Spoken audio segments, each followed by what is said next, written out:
नमस्कार साथियों मैं नरेश काजला। साथियों मैं 23 जनवरी से भाग रहा हूँ और हम सब पीड़ितों ने एक कमेटी का संगठन किया था और उस कमेटी में सब लोगों ने एक साथ आकर के धरना स्थल में सब जगह हम लोग एक साथ भागे हैं, लड़े हैं और जहाँ जहाँ पे भी ज़रूरत पड़ी बहुत सारे लोग एक साथ खड़े हुए। आज भी मैं आप लोगों के साथ हूँ। एक बुद्धिमान व्यक्ति है जिसने कुछ बुद्धिमान तो है क्योंकि वो लोगों को धोखा देने में बहुत उस्ताद है।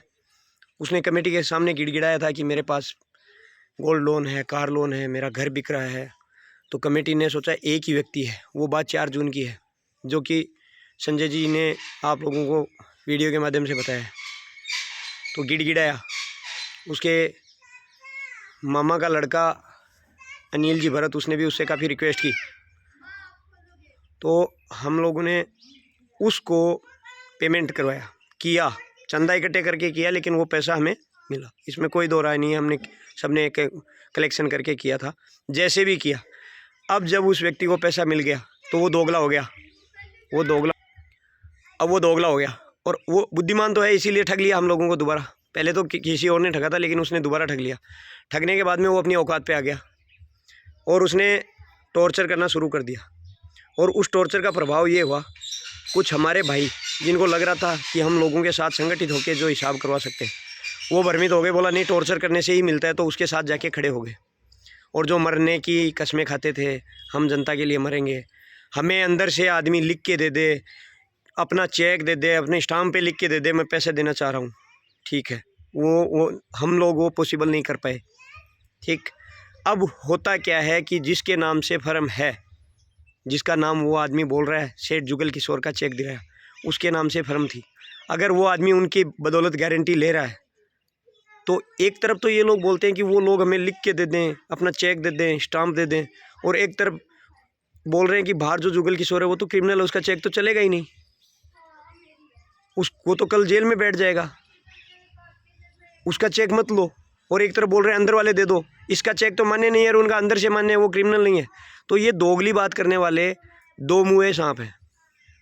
तो मैं आप लोगों को फिर सावधान कर रहा हूँ, कोई फर्क नहीं पड़ेगा, मैं भाग रहा हूँ और लास्ट तक भागूंगा। कमेटी भाग रही है, कमेटी के लोग भाग रहे हैं, इतने सारे लोग हमारे पे भरोसा करके बैठे हैं। जहाँ 10-12 हज़ार लोग हैं, हो सकता है वो 10-12 हज़ार बुद्धिमान नहीं है, ये चंद 4 बुद्धिमान लोग हैं जो इस तरह का माहौल बना रहे हैं। इसके लिए मैं आप लोगों को बता रहा हूँ, अब भी सावधान हो जाओ। अगर ये लोग बोल रहे हैं, इनका मेन मकसद यही है कि जो आगे 4 लोग काम कर रहे हैं उनको साइड हटा दो, ये मामला बिगड़ जाएगा। और इसको बिगाड़ने के लिए इनकी इतनी औकात नहीं है, लेकिन इनके पीछे कुछ चंद और बुद्धिमान लोग हैं जो इनको फंडिंग कर रहे हैं।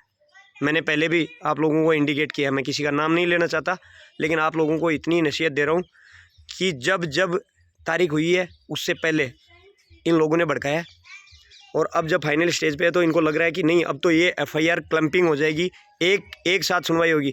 आप खुद सोचिए कि 1 तारीख आज है, 1 तारीख अगले महीने में, 1 तारीख उससे अगले महीने में, तो ऐसे हम FIRों की तारीखें भुगतते रहेंगे। अब सारी FIRों को एक साथ करके क्लम्पिंग करके अगर उसका तारीख में सुनवाई होगी तो फैसला जल्दी होगा, हम वो कार्रवाई कर रहे हैं।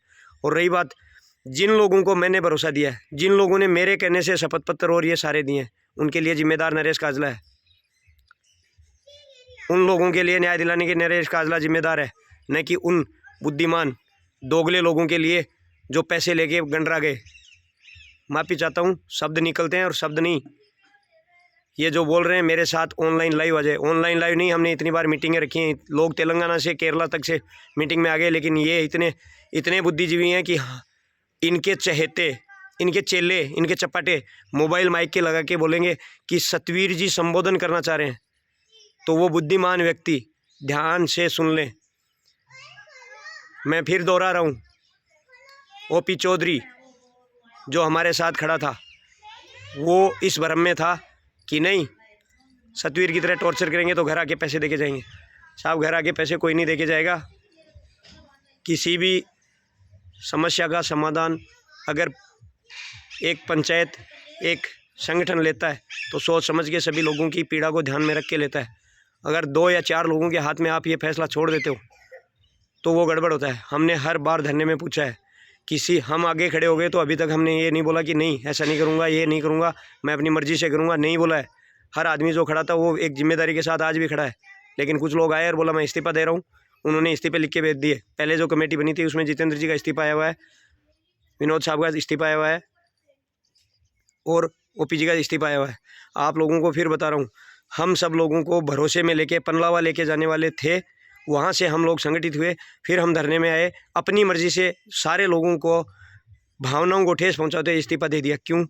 हमने तो ये कसम खाई थी कि हम एक साथ लड़ेंगे, जो होगा एक साथ करेंगे। अगर ये नहीं होगा तो हम एक साथ जनहित याचिका के तहत लड़ेंगे। अगर हिसाब नहीं होगा तो आपको क्या लग रहा है हम चुपचाप बैठ जाएंगे? कोई चुपचाप नहीं बैठेगा।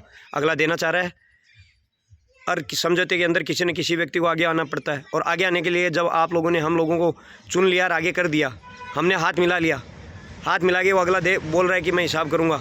और हमें भरोसा इसलिए है क्योंकि हमने जिन लोगों से एफआईआर उठाई है वो इतने सारे लोगों को ध्यान में रखे हमने एफआईआर उठाई है। 10, 12, 15 हज़ार लोगों को ध्यान में रखे वो लोग शांति से अपने घर में बैठे हैं, हमारा सपोर्ट कर रहे हैं, उनको विश्वास है। तो उस विश्वास के चलते हम नहीं चाहते कि कुछ लोगों की वजह से ये मामला बिगड़े, इसलिए हम लोग उनके हाथ पैर जोड़ रहे हैं, उनके पास जा रहे हैं। पैसे सबके लगे, हमारे भी लगे हैं। अगर हमें कटघरे में खड़े कर रहे हैं वो लोग, तो उसकी वजह वो लोग नहीं है, ये जो दिमाग देने वाले बुद्धिमान है। क्योंकि इनके पैसे हैं नहीं, इनके पैसे निकल गए, तो अब इनका काम है भड़काना, कैसे भी इस काम को बिगाड़ना। फिर आप लोगों को बोल रहा हूँ, इतना देख लेना, जो आदमी दूसरे को इज्जत नहीं दे सकता, जो ग्रुपों में माँ बहन की गालियाँ और फर्जी नंबर क्रिएट किसी यमराज के नाम से, कभी किसी के नाम से, कभी किसी के नाम से क्रिएट करके गालियाँ देना, सुझाव देना, जिंदा व्यक्ति को सुरंगे बनाना, ये सारी हरकतें जो कर रहा है, और फिर पैसे लेके दोगलापन करना, ये सारी चीज़ें कर रहा है, वो आप लोगों का कहाँ तक साथ देगा ये सोच लेना। और कोर्ट कचहरी, मैं नहीं बोल रहा हूँ कोर्ट कचहरी में न्याय नहीं मिलता है, मिलता है। सुब्रतो राय जी का रात को निधन हो गया, बहुत सारे लोगों के पोर्टल में रजिस्ट्रेशन नहीं हो रहे हैं, आप पता कर लेना, ठीक है। इसलिए कोर्ट का रास्ता है, न्याय भी मिलता है, लेकिन समय सीमा नहीं है। आप वकील के पास जाओगे, वकील तो बोलेगा, कोई भी वकील ये नहीं बोलता कि मैं आपका केस हारने के लिए ले रहा हूँ, हर वकील जीतने के लिए। कोई भी प्लेयर ग्राउंड में उतरता है तो वही जीतने के लिए उतरता है। आप डॉक्टर के पास जाओगे, आप बीमार नहीं हो, फीस पहले रखवा लेता है, बीमारी बाद में चेक करता है, नहीं होता है तो आपको बोलेगा आपके कोई तकलीफ नहीं है, ये एक टेबलेट ले लो, ठीक हो जाओगे। तो साहब टेबलेट लेनी है तो लेते रहो, हमें कोई दिक्कत नहीं है।